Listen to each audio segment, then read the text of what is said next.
प्रिय बंधू भगिनींनो, पुनरुपी देवाचं वचन घेऊन आपणासमोर येण्यास मला अत्यानंद होतो. परमेश्वर देवाची मी उपकार स्तुती करतो की परमेश्वराचा संदेश त्यांनी मला जो दिलेला आहे तो आज मी आपल्याला विदित करू इच्छितो. तत्पूर्वी आपण प्रार्थना करूया. प्रिय परमेश्वरा, तुझं वचन सांगण्यासाठी तुम्हाला सहाय्य करो. मला तू शक्ती दे. जे ऐकणारे आहे त्या प्रत्येक व्यक्तीला तू आशीर्वादित कर. त्यांच्या अंतःकरणाबरोबर तू बोल. त्यांची आध्यात्मिक उन्नती तू कर. प्रभू येशूच्या द्वारे आमेन. मित्रो, आजचा माझा विषय आहे परमेश्वर हाच देव. परमेश्वर हाच देव. मननासाठी पहिले राजे याचा 18वा अध्याय 17 ते 40 ही वचने मननासाठी आहे. यामधून एका वचनाकडे विशेषरीतीने मी आपलं लक्ष केंद्रित करू इच्छितो. पहिली राजे याचा 18वा अध्याय आणि 39 वचन हे पाहून सर्व लोक पालथे पडून म्हणाले, परमेश्वर हाच देव, परमेश्वर हाच देव. मित्रो, आज आपणाला मी कर्मेल डोंगरावर घेऊन जात आहे. कर्मेल डोंगराच्या माथ्यावर हजारो लोकांचा जनसमुदाय हा आम्ही पाहतो. त्या जनसमुदायामध्ये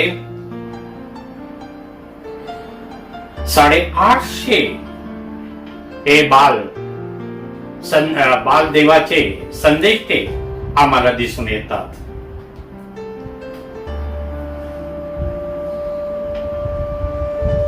एका साईडला आम्हाला एलिया हा उभा असलेला दिसत आहे. तो फक्त एकटा आहे. यहोवा परमेश्वराच्या पक्षाच्या वतीने तो उभा आहे.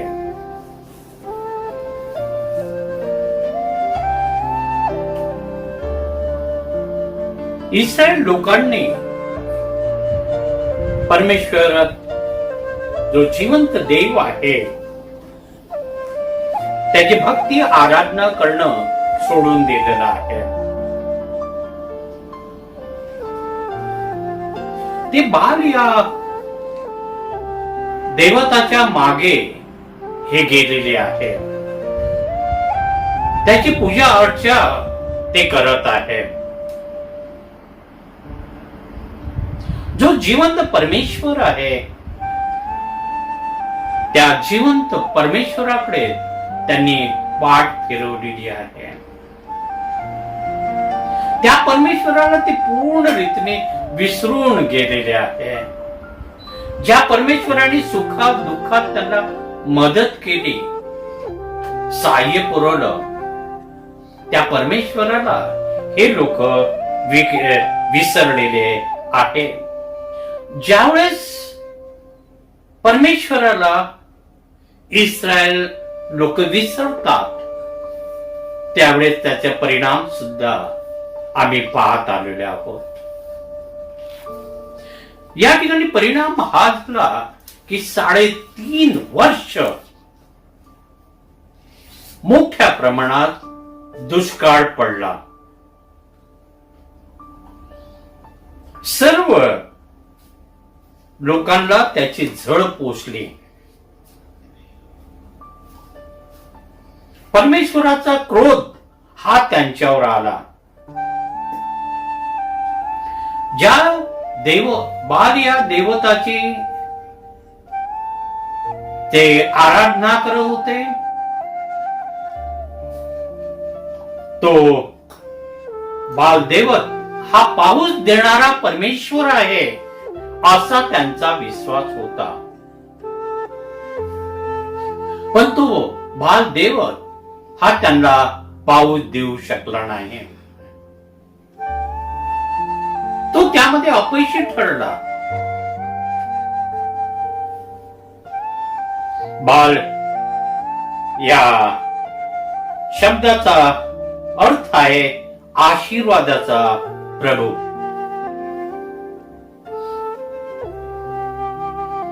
पण त्याच्याकडून कोणत्याही प्रकारचं त्यांना सहाय्य हे मिळालं नाही. जिवंत परमेश्वराला त्यांनी सोडलेलं आहे.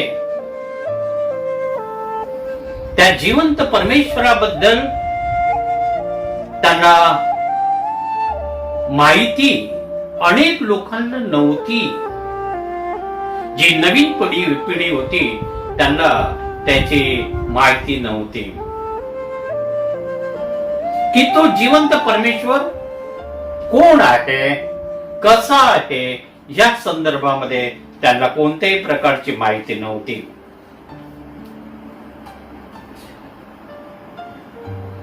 जिवंत परमेश्वर कोण हे त्यांना ठाऊक नव्हतं. त्यावेळेस एलिया कर्मेल डोंगरावर त्या लोकांना विचारतो, तुम्ही दोहो मतामध्ये कोठवर लटपटणार? परमेश्वर हा देव असला तर त्याच्या भजनी लागा, बाल हा देव असला तर त्याच्या भजनी लागा. लोकांनी त्यास एका शब्दाने उत्तर दिलं नाही.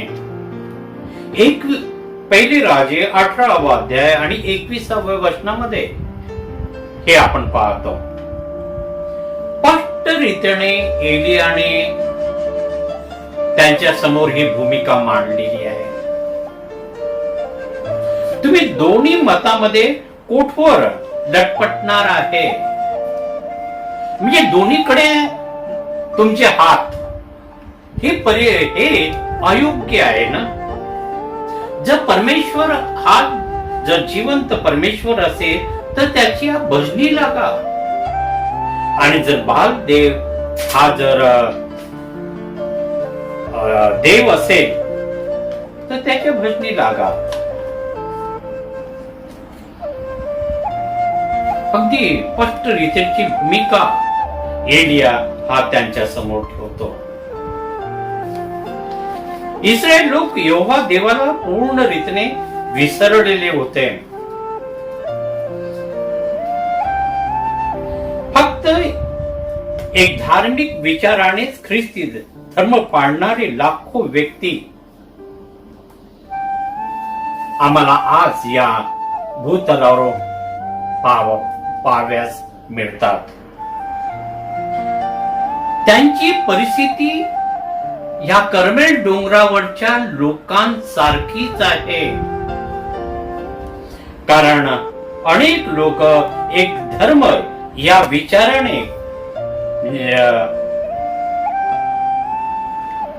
विचारानेच प्रेरित झालेले असतात. माझा धर्म या प्रकारचा आहे, दुसरा व्यक्ती सांगते माझा धर्म हा आहे, तिसरी व्यक्ती सांगते माझा धर्म हा आहे. कारण ज्या आई वडिलाच्या पोटी त्या व्यक्तीचा जन्म झालेला असतो, त्या आई वडिलांचा धर्म त्या मुलाचा धर्म होतो. पण त्यांना जर विचारलं की परमेश्वर हाच देव आहे हे तुम्हास माहित आहे का?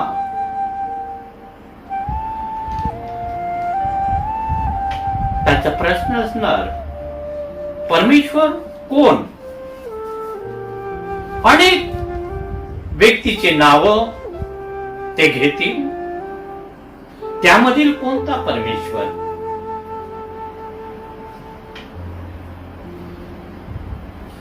आजच्या अनेक लोकांना जिवंत परमेश्वर कोण आहे हे सत्य त्यांना माहिती नाही. या सत्यापासून अनेक लोक दूर दूर असे गेलेले आहेत. शोधक प्रवृत्ती त्यांच्यामध्ये नाही. ती माणसामध्ये पाहिजे. साधू सुंदर सिंग मला आठवतात. ते शीख फॅमिलीमध्ये त्यांचा जन्म झाला, पण त्यांच्या अंतःकरणात हा प्रश्न होता की जिवंत परमेश्वर कोण आहे. त्यांनी शोध केला आणि त्या परमेश्वराला त्यांनी प्राप्त करून घेतलं. आई वडिलांनी सांगितलं त्या सत्यावर त्यांनी विश्वास ठेवला नाही. खरोखर या जगामध्ये परमेश्वर आहे का? जर तो आहे तर तो कोण? या सत्यापर्यंत ते गेलेले आहे आणि त्यांना सत्य परमेश्वर हा प्राप्त झाला.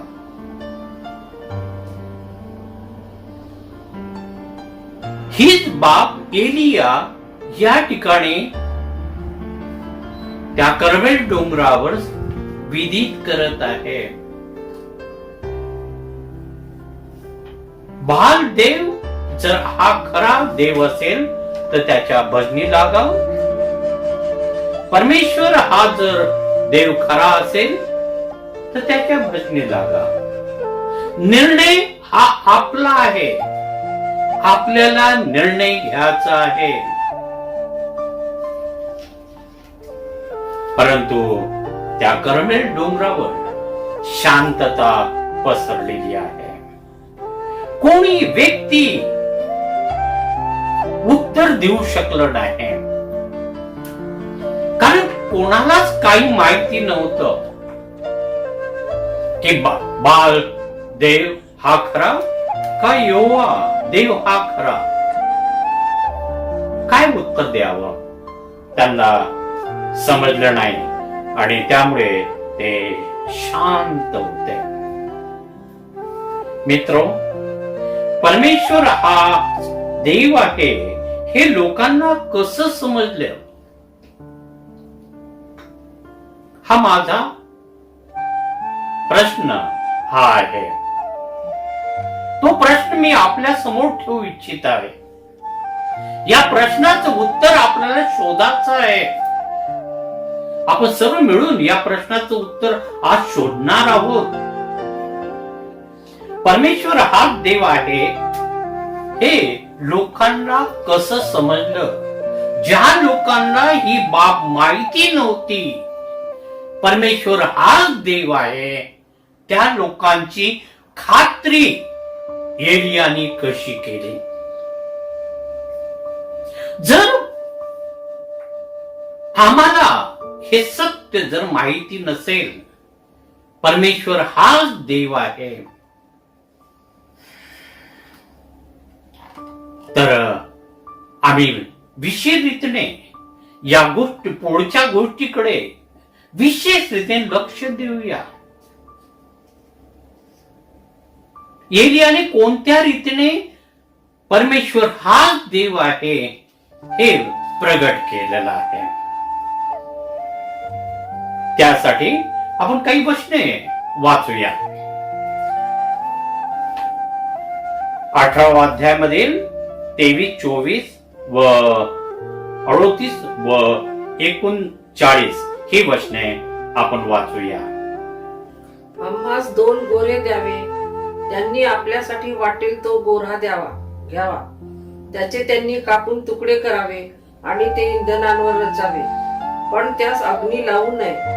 मग मीही दुसऱ्या गोऱ्याचे तसेच करून तो इंधनावर रचीन व त्याला अग्नी लावणार नाही. तुम्ही आपल्या देवाचे नाम घ्या आणि मी परमेश्वराचे नाम घेतो. जो देव अग्नीच्या द्वारे उत्तर देईल तोच देव ठरावा. सर्व लोक म्हणाले, ठीक आहे. तेव्हा परमेश्वरापासून अग्नी उतरला आणि त्याने होमबली, इंधने, धोंडे आणि माती ही भस्म करून टाकली आणि त्या खळगीतले पाणी चाटले. हे पाहून सर्व लोक पालथे पडून म्हणाले, परमेश्वर हाच देव, परमेश्वर हाच देव. परमेश्वर देवाची ओळख इस्रायल लोकांना व्हावी यासाठी अग्नीची गरज ही विशेष रीतीने एलियाला भासली.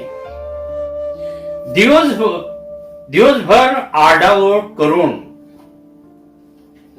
हे बाल देवाचे जे पुजारी आहे ते आरडाओरड करून शरीरावर वार करून ते थकले, रक्तबंबाळ झालेले आहे, घामाघूम झालेले आहे.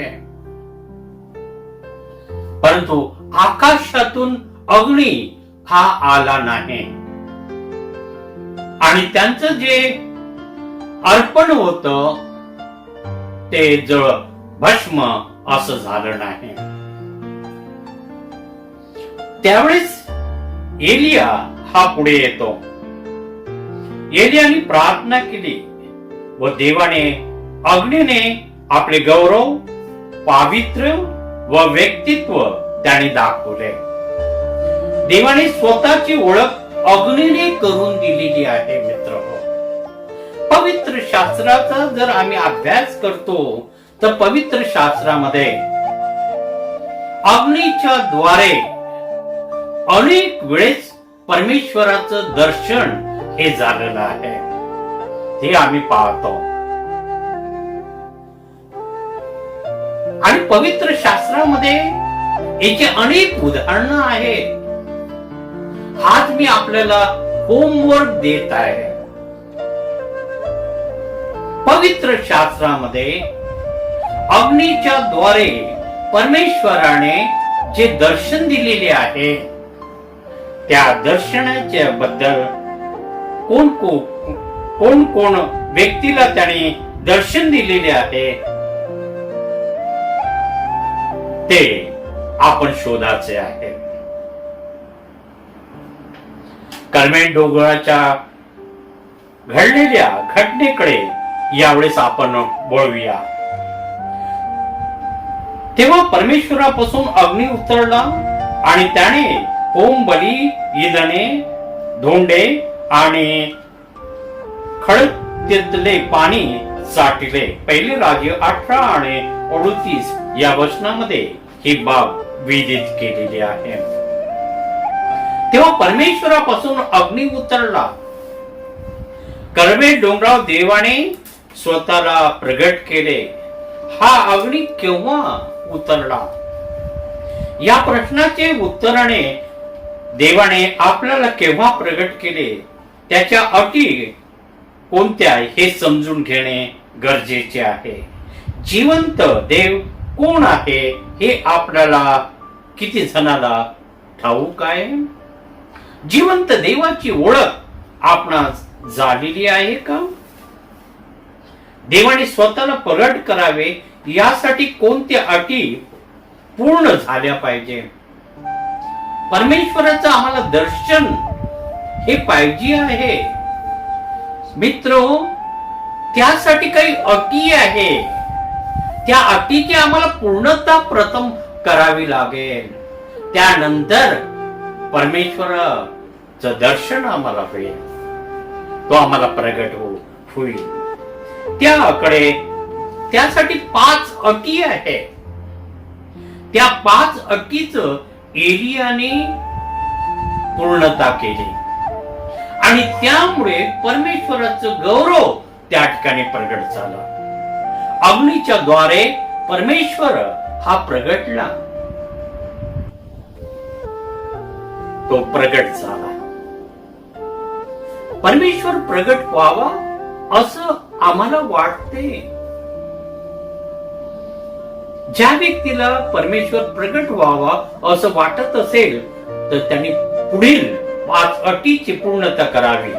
आणि त्या 5 अटीकडे यावेळेस मी आपलं लक्ष केंद्रित करू इच्छितो. पहिली अट, एलियाने वेदीची दुरुस्ती ही केली. वेदीची दुरुस्ती करावी लागली. कोणाला? एलियाला. पहिली ही पायरी आहे किंवा पहिली ही अट आहे. परमेश्वर हा प्रगट जर व्हावा असं जर आम्हाला वाटतंय तर वेदीची दुरुस्ती करावी लागते. आपण वाचूया 18 आणि 30 हे वचन. मग एलिया सर्व लोकांस म्हणाला, माझ्या जवळ या. तेव्हा सर्व लोक त्याच्या जवळ आले. परमेश्वराची वेदी पाडून टाकली होती ती त्याने दुरुस्त केली. एलिया हा सर्व लोकांना म्हणतो, माझ्या जवळ या. तो त्यांना जवळ बोलावतो. आणि या लोकांनी, ज्या लोकांनी परमेश्वराची वेदी पाडली होती, त्यांच्या देखत त्यांनी 12 दगड घेतले आणि या 12 दगडाची त्याने वेदी तयार केली.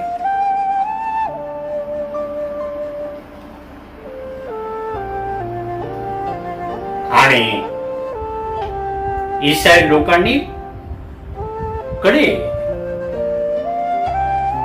लोकांनी परमेश्वराकडे पाठ फिरवलेली होती. त्यांना परमेश्वराला ते विसरलेले होते. आणि त्यामुळे एलिया काय करत आहे?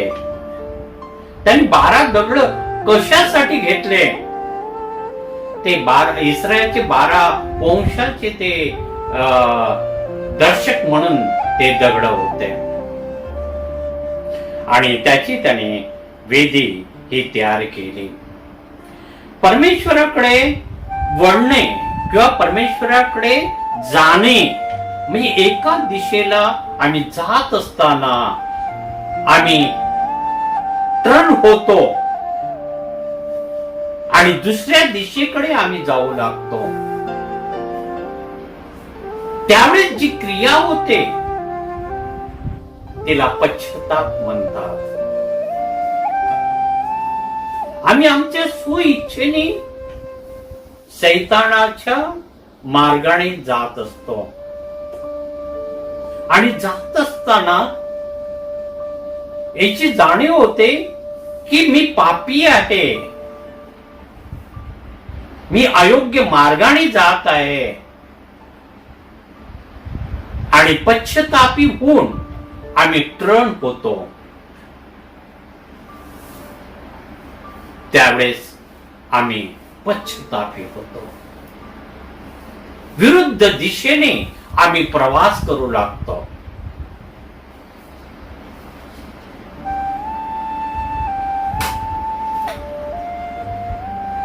एलियाने जे वेदी बांधले, त्याचे दुरुस्ती केली त्या वेदीची. त्याने आम्हाला आमची जी वेदी आहे ती दुरुस्ती करावी लागेल. वेदीची आम्हाला दुरुस्ती करावं लागेल. म्हणजेच आम्हाला पश्चातापी व्हावं लागेल. आम्ही जे पाप केलेले आहे, आम्ही जे अयोग्य गोष्टी केलेल्या आहे आमच्या जीवनामध्ये, त्याच्याबद्दल आम्हाला पश्चाताप करावा लागेल. आणि पश्चाताप करून परमेश्वराला आम्हाला शरण जावं लागेल. एलियाने पाडून टाकलेली वेदी दुरुस्त केली. आपल्या वैयक्तिक जीवनामध्ये हे सत्य मित्र लागू आहे.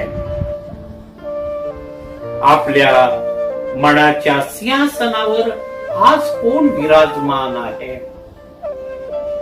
अतिशय प्रामाणिक रीतीने या प्रश्नाचं उत्तर आपण द्या, अशी मी आपल्याकडून अपेक्षा बाळगतो. कोण आहे आपल्या हृदयाच्या सिंहासनावर? कोण विराजमान झालेला आहे? येशू किंवा आमचा स्वार्थ? आम्ही जे जीवन जगतो ते जीवन स्वार्थमय जीवन जगत आहोत का? आम्ही स्वतःसाठी जगत आहोत का येशूसाठी आम्ही जगत आहोत? आम्ही आमच्या जीवनामध्ये कोणाला विशेष महत्व देत आहोत?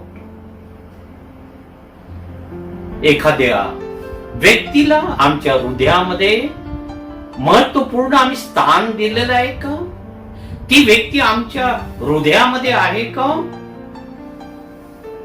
म्हणजे आमची मैत्री ही आमच्या हृदयाच्या सिंहासनावर विराजमान झालेली आहे का? किंवा आपली काही महत्वाकांक्षा,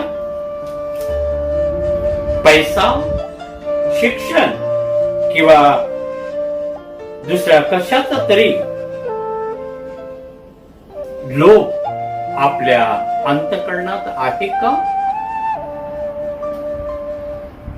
आमच्या अंतःकरणामध्ये काय आहे? प्रभू येशू ख्रिस्ताचं वसतिस्थान आहे का सैतानाचं वसतिस्थान आहे? हे जीवन हे क्षणभंगूर आहे, कधी समाप्त होईल काहीही सांगता येत नाही.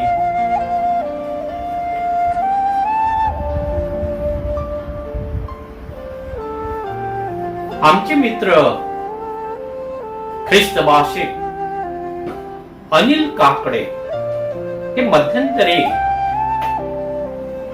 परमेश्वराला प्रिय झाले. आम्हाला वाटत नव्हतं की सदर व्यक्ती इतक्या अल्प काळामध्ये हे जग सोडून जाणार. एक चांगलं व्यक्तिमत्व होतं, प्रभूची सेवा करणारे होते. डिकन म्हणून नाशिक धर्म प्रांतामध्ये त्यांनी आपली सेवा हे देत होते. अचानक ते जग सोडून गेलं. माझ्यासारख्या अनेक लोकांसाठी ती धक्कादायक बाब हे घडले. अंतःकरण विवळून आलं. परमेश्वरा, हे कसं झालं?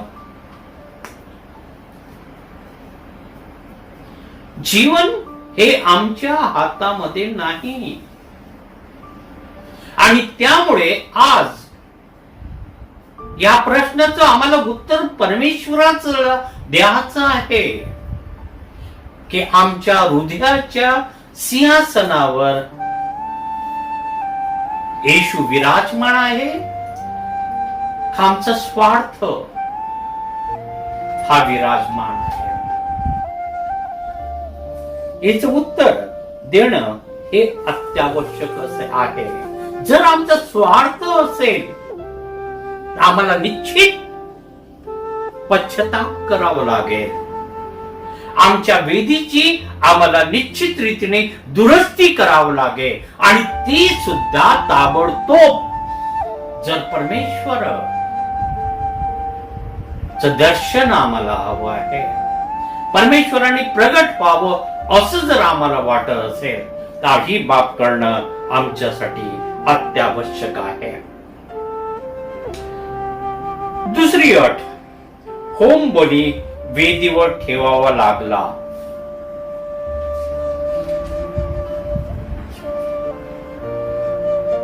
पहिले राजे 18 आणि 33 वचन हे आपण वाचूया.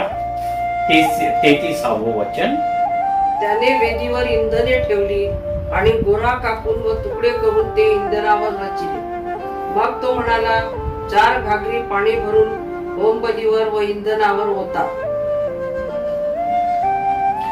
एलियाने वेदीवर इंधने ठेवली, गोरा खापला, त्याचे तुकडे तुकडे केले आणि ते वेदीवर त्यांनी ठेवलेले आहे.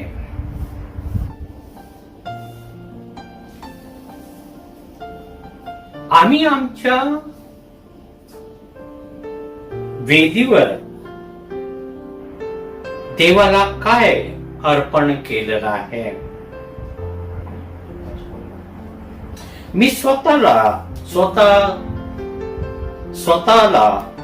यज्ञ देवाला केलेला आहे का? प्रभूच्या वेदीवर मी स्वतःला अर्पिलेले आहे का? प्रश्न आहे.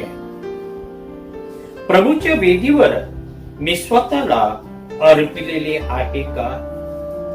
माझे अवयव, हात, पाय, डोळे, पोट हे नीतिमत्वाच्या साधने व्हावी म्हणून ती मी वेदीवर ठेवलेली आहे का? माझे घर, माझी नोकरी, धन, मैत्री हे सर्व आम्ही प्रभूच्या वेदीवर समर्पित केलेली आहे का? देवाने आपणास प्रगट करावे असे आपणाला जर वाटत असेल तर प्रभूच्या वेदीवर स्वतःचे अर्पण करण्याची अत्यावश्यक गरज आहे. जोपर्यंत आम्ही स्वतःला प्रभूच्या वेदीवर समर्पित करत नाही तोपर्यंत परमेश्वर हा प्रगट होणार नाही. एलियाला ही बाब माहीत होती आणि त्यामुळे त्याने होमबली वेदीवर ठेवला. तिसरी बाब, अर्पणावर पाणी ओतावे लागले. जे अर्पण त्यांनी त्या वेदीवर ठेवलं होतं त्या वेदीवर त्याला पाणी, एलियाला पाणी हे ओतावं लागलं. पहिले राजे 18:33 आणि 33 ते 35 पर्यंत आपण ही वचने ऐकूया. तो पुन्हा म्हणाला, दुसऱ्यांदा तसेच करा. तेव्हा लोकांनी दुसऱ्यांदा तसेच केले.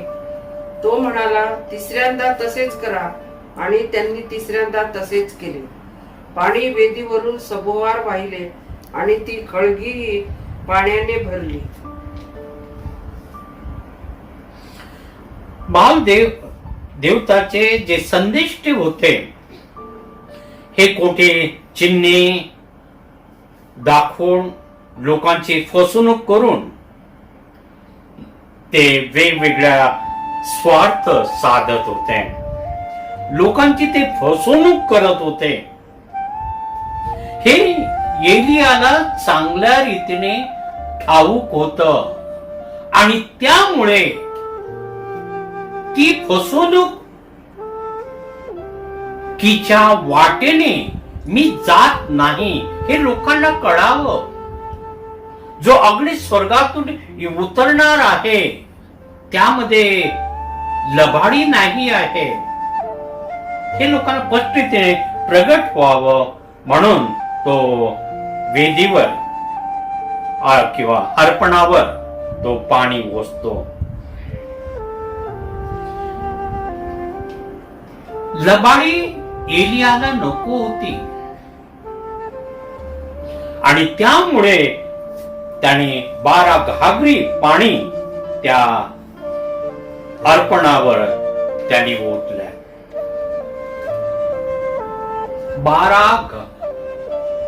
12 घागरी पाणी म्हणजे विपुल रित्या पाणी त्याने त्या अर्पणावर ओतलं. ते अर्पण हे पाण्याने भिजून गेलं.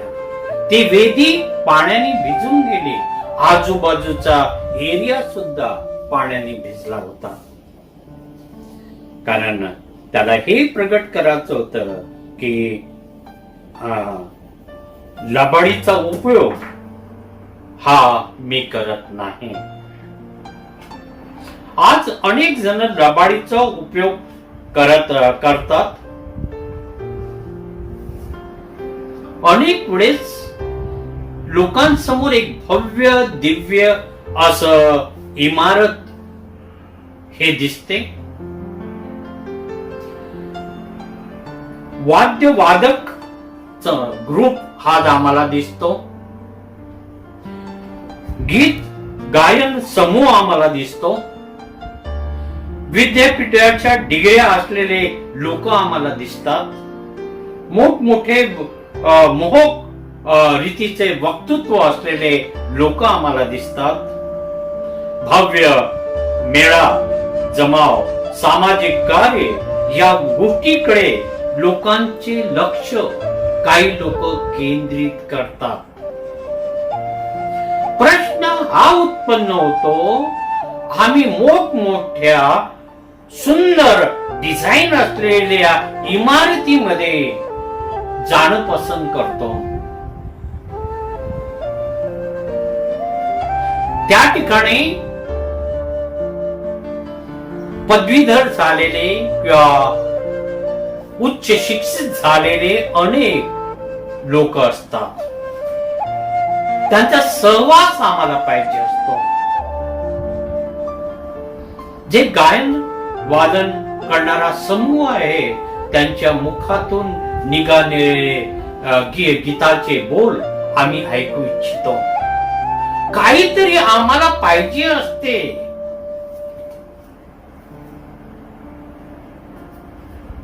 पण आम्हाला देवाची समक्षता पाहिजे असते का? देवाचं वचन ऐकण्यासाठी आम्ही अधीर झालेले असतो का?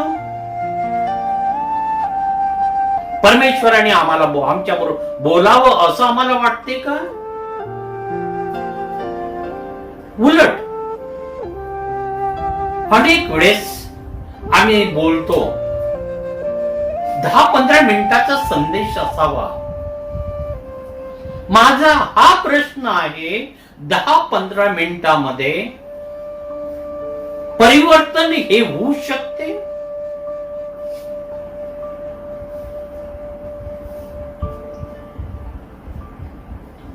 मनुष्याचं परिवर्तन हे अतिशय छोट्या वेळेमध्ये होऊ शकते. जे संदेशकार असतात त्यांना या गोष्टी मनावर ठसवण्यासाठी, मन परिवर्तित करण्यासाठी काही कालावधी लागतो. आम्ही वेगवेगळ्या संजीवनाच्या मीटिंग पाहतो. त्या ठिकाणी अनेक लोकांचे अंतःकरण परिवर्तित होतात. त्या ठिकाणी काय 15 मिनिटाचा संदेश असतो का? जे कॉंग्रिगेशन बॅकग्राऊंडचे जे चर्चेस आहेत त्या चर्चेस मध्ये संदेश हा उपासनेचा कळस असतो हे अनेक लोक विसरतात. मित्र हो, आम्हाला आज आमच्या वैयक्तिक जीवनाकडे पाहायचं आहे. आमचं परिवर्तन हे झालेलं आहे. परमेश्वर आमच्या बरोबर बोलतो. आमच्या जीवनामध्ये काही फसवणूक आमची करण्यात येत आहे का? लबाडी आमच्या जीवनामध्ये कोणी करत आहे का? परमेश्वर आम्हाला त्या सर्व गोष्टी या प्रगट करतो. परमेश्वरापासून ज्या गोष्टीची प्राप्ती आम्हाला होते ते लबाडीच्या याच्यावर उभारलेले नसते.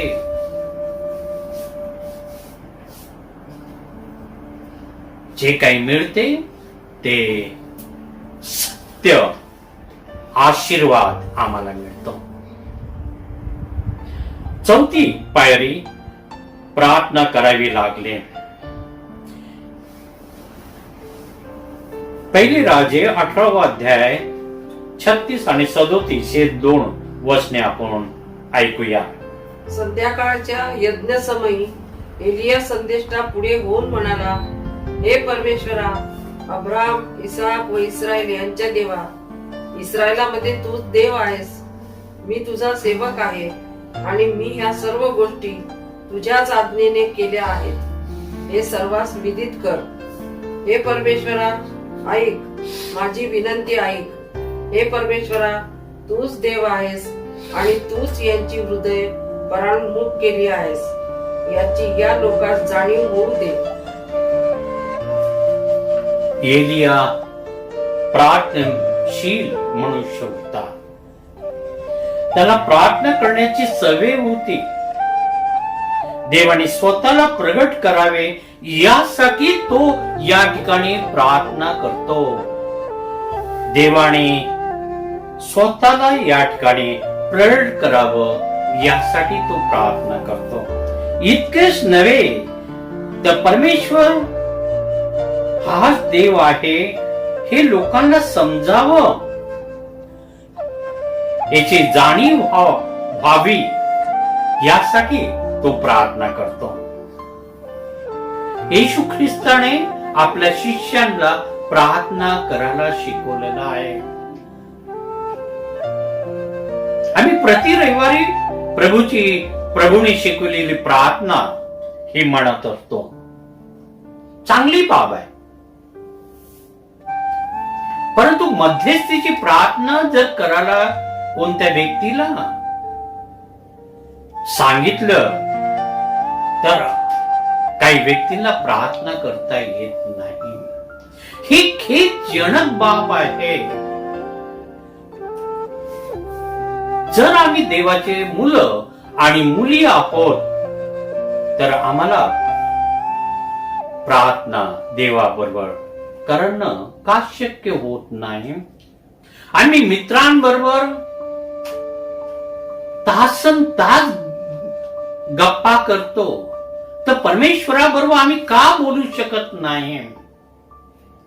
परमेश्वराबरोबर आम्ही गप्पा का मारू शकत नाही? परमेश्वराला अलंकारिक प्रार्थना नको आहे. हृदयाच्या गाभाऱ्यातून आलेली प्रार्थना हवी असते. साधी सोपी सरळ भाषेमध्ये केलेली प्रार्थना. परंतु माझ्या असं निर्देशनात आलेलं आहे की आमच्या ख्रिस्ती समाजामध्ये अनेकांना परमेश्वराची प्रार्थना ही करता येत नाही. कारण आध्यात्मिक वाढ त्यांची ख्रिस्तामध्ये झालेली नसते. आई वडील ख्रिश्चन म्हणून आम्ही ख्रिश्चन. आई वडिलाचा धर्म ख्रिस्ती धर्म आहे म्हणून तो आमचा ख्रिस्ती धर्म आहे. मग आम्ही सांगतो आम्ही इतक्या पिढ्यापासून ख्रिस्ती आहोत. काय फायदा जर देवाची प्रार्थना आम्हाला येत नसेल? तर ही बाब खरोखर खेदजनक ही आहे. एलियाला कोणी प्रार्थना शिकवली होती का? नाही. तो सर्वसामान्य आमच्या सारखाच मनुष्य होता. पण तो देवाची प्रार्थना किती चांगल्या रीतीने करतो. लांब लचक नाही, थोडक्यात पण मुद्देसूद तो प्रार्थना करतो मित्र. आणि ती प्रार्थना परमेश्वराने ऐकली. त्या प्रार्थनेचं परमेश्वराने उत्तर दिलं. कारण ती हृदयापासून आलेली प्रार्थना होती.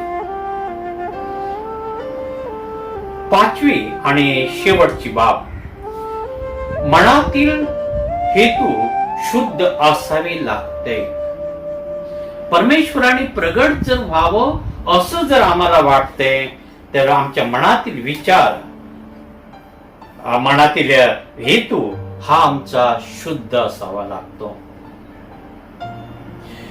एलियाने स्वतःच्या गौरवासाठी प्रार्थना केली नाही की त्याचं नाव लौकिक व्हावं त्यासाठी त्यांनी प्रार्थना केली नाही. त्याला कोणी थोर पुरुष म्हणावं त्यासाठी त्यांनी प्रार्थना केलेली नाही.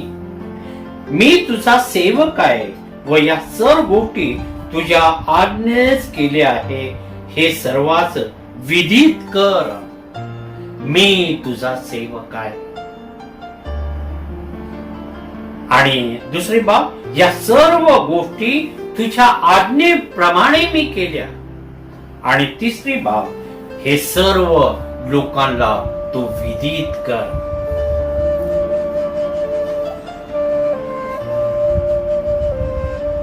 सुंदर प्रार्थना हा एलिया 36व्या वचनामध्ये हा करत आहे. देवाचे गौरव प्रगट करण्यासाठी ही प्रार्थना आहे. त्याचे उत्तर देव हा ताबडतोब त्याला देतो. देवाने अग्नी पाठवून आपले गौरव प्रगट केले व त्याचा सुपरिणाम काय झाला? पहिले राजे याचा 18वा अध्याय आणि 29वा वचन ऐकूया. 39. हे पाहून सर्व लोक पालथे पडून म्हणाले, परमेश्वर हाच देव, परमेश्वर हाच देव. हा सुपरिणाम झाला. हे पाहून देवाचं प्रगटीकरण बघून सर्व लोक पालथे पडले. आकाशातून अग्नी आला आणि जे अर्पण ठेवण्यात आलं होते ते भस्म झालं. आणि त्यावेळेस सर्वांच्या मुखातून एक शब्द बाहेर पडला, परमेश्वर हाच देव, परमेश्वर हाच देव. एलियाने 5 अटीची पूर्णता केली आणि त्यामुळे परमेश्वर हा कर्मेल डोंगरावर प्रगट झाला. परमेश्वराचं गौरव त्या ठिकाणी झालं, त्याचं प्रगटीकरण त्या ठिकाणी झालं. वेदीची दुरुस्ती त्याला करावी लागली. ही अट त्याने पूर्ण केली. देवाने प्रगट व्हावं असं एलियाला वाटत होतं. तसं आम्हाला जर वाटते की परमेश्वराने प्रगट व्हावं तर आम्हाला आमच्या अंतकरण रूपी वेदीची दुरुस्ती आम्हाला करावी लागेल. होम बोली वेदीवर ठेवावा लागेल. ही दुसरी ही अट आहे. परंतु वेदीवर आम्ही काय काय ठेवतो हा एक प्रश्न आमच्या समोर आहे. आम्ही स्वतःला वेदीवर अर्पणतो का, समर्पित करतो का? जर परमेश्वराचं दर्शन आम्हाला पाहिजे ते वेदीवर आम्हाला स्वतःच समर्पण करावे लागते. तिसरी बाब, अर्पणावर पाणी त्याने ओतावे लागले आणि त्यावेळेस परमेश्वराचं दर्शन हे झालं. चौथी बाब, प्रार्थना करावी लागली आणि मनातील हेतू शुद्ध असावी लागते. या 5 गोष्टीची पूर्णता एलियाने केल्यानंतर परमेश्वर हा अग्नीच्या द्वारे त्या कर्मेल डोंगरावर प्रगट झाला. परमेश्वर हाच देव आहे असं म्हणत सर्व लोक पालथे पडले. आपणाला परमेश्वराची खऱ्या रीतीने ओळख झालेली आहे का? इतर लोकांना परमेश्वराची ओळख व्हावी यासाठी आपण प्रयत्न करत आहात का? यासाठी आपण झगडत आहात का? आपणामध्ये बदल झाला आहे का? आपणास याची खात्री आहात का? 1 ना 2 असे कितीतरी प्रश्न हे उत्पन्न होतात. परमेश्वराची आम्हाला खऱ्या रीतीने जर ओळख झाली असेल तर तो परमेश्वर आमच्या पुरता आम्ही न ठेवता तो दुसऱ्यांना आम्ही प्रगट केलेला आहे का? हा दुसरा प्रश्न आहे. आमच्यामध्ये बदल झालेला आहे का? आम्हाला परमेश्वरापासून आशीर्वाद मिळालेले का? या सर्व प्रश्नाचे उत्तर मित्र आपण परमेश्वराला देऊया. परमेश्वर देव आपणास आशीर्वाद देव. यावेळेस आपण प्रार्थना करूया आणि प्रार्थना करत असताना परमेश्वराला आपण संतोष आणि दान समर्पित करूया. प्रिय परमेश्वर, आम्ही तुझ्या अंतःकरणापासून उपकार स्तुती करतो.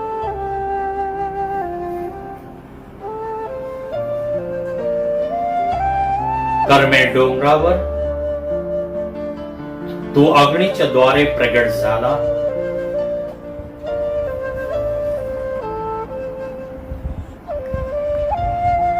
परमेश्वर हा देव आहे म्हणून हजारो लोकांनी त्या ठिकाणी कबुली जबाब दिला, साक्ष दिली. प्रिय परमेश्वरा, ख्रिस्त आम्हाला खऱ्या रीतीने कळावा. ख्रिस्ताचं जे शिकवण आहे ती आम्ही आमच्या जीवनात आचरणात आणावी, यासाठी तो आम्हाला शक्ती दे, सामर्थ्य दे. तू मानवाला कधी सोडलेलं नाही, त्यांना अंतर कधी दिलेलं नाही. आम्ही तुला प्रार्थना करतो की सदा सर्व काळ तू आमच्या सोबत राहा. आमचे प्रश्न, आमच्या अडचणी या सर्व तू निवारण कर. ज्या भावांनी आणि बहिणींनी तुझ्या देवी कार्यासाठी दान तुला समर्पित केलेलं आहे, त्यांच्यावर तू आशीर्वाद पाठव. प्रभू येशूच्या द्वारे. आमेन. आपण प्रभूने शिकवलेली प्रार्थना म्हणूया. हे आमच्या स्वर्गातील बापा, तुझे नाम पवित्र मानले जाओ, तुझे राज्य हो, जे स्वर्गात तसे पृथ्वीवरी. तुझ्या इच्छेप्रमाणे आजची रोजची भाकर आज आम्हाला दे, जसे आमच्या ऋणास ऋण सोडतो तसे ऋणास आम्हा सोड. आम्हास परीक्षेत आणू नको, तर वाईटापासून सोडे, कारण की राजन सावतंग ही सर्व काळ तुझीच आहे. आमेन. परमेश्वरापासून प्राप्त होणारा अनुग्रह आपण घेऊया. सर्व बुद्धी सामर्थ्याच्या पलीकडे असलेली देव आणि दिली शांती तुमच्या अंतःकरणे व मने देवाचा आणि त्याचा पुत्र येशू ख्रिस्त याच्या ज्ञान व प्रीतीत राखो. आणि सर्व समर्थ देव पिता, पुत्र, पवित्र आत्मा यांचा आशीर्वाद तुम्हावर असो आणि सदा सर्व काळ तुम्हास राखो. आमेन. प्रभू प्रेम करण्यास व त्याची सेवा करण्यास शांतीने जा. आमेन. सुवन्य देवा